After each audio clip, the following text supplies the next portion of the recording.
Dargaggoonni magaalaa Mojoo sababa hanqina iddoo shaakalaatiif daandirratti taphachaa turuun rakkoofiis saaxilamaa turanii. Dirreen magaalichaa tokkichi tures baay'ina ispoorteessitootaatiif gahaa akka hin turre dargaggoonni komataa turanii. Bulchiinsi magaalaa Mojoo fedhii dargaggootaa hubachuun dirree taphaa marga namtolchee irraa hojjetamee iddoo mijataa namoonnis itti bashannanuuf oolutti hojjeteera. Dargaggoonni magaalichaa yeroo isaan taphatan OBN dubbises dirreen hojjetame rakkoo isaanii kan furu waan ta'eef gammanneerra jedhan.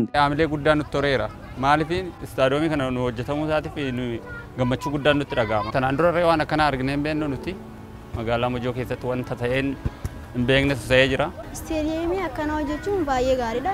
Hanqina mana ispoortiis hin qabna. Hanqina mana ispoortii jechuun mana ispoortii keenya xiqqoo waan ta'eef hanga barbaannetti fiiguu waan dandeenyeef istaadiyoomii waan hojjetameef baay'ee gammanneerra.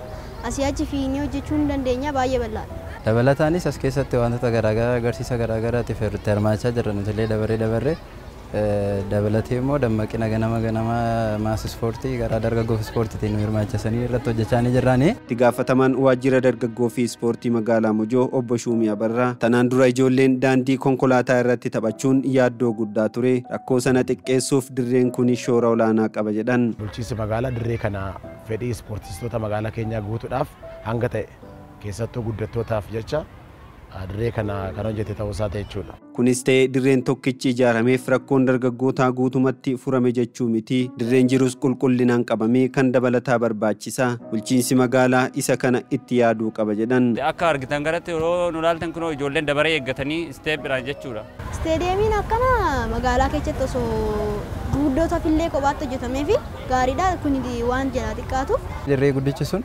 tajaajila kennaa jiraata osoo hin taane bishaan amma sa'aatii kana nama iyyuu seessisuu kan hin dandeenye dhoqqee qaba jechuudha lafti isaa.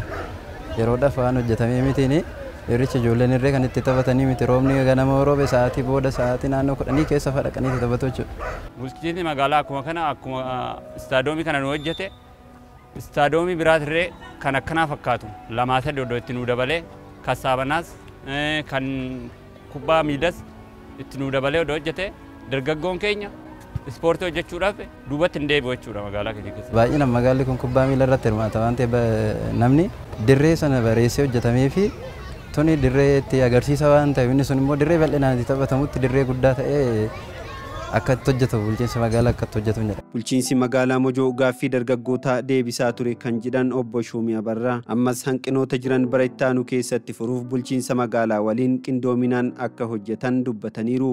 Ganna bishaan xiqqoo nu rakkisaa sana immoo furuudhaaf bulchiinsa magaalaa keessatti uummanni qopheessaa nu gargaaree cinaasaa lolaan akka darbuu fi gannas yeroo boqonnaa dargaggoota waan ta'eef dargaggeessi keenya akka keessatti taphatu godhaa kan jirru ta'uu isaati jechuudha.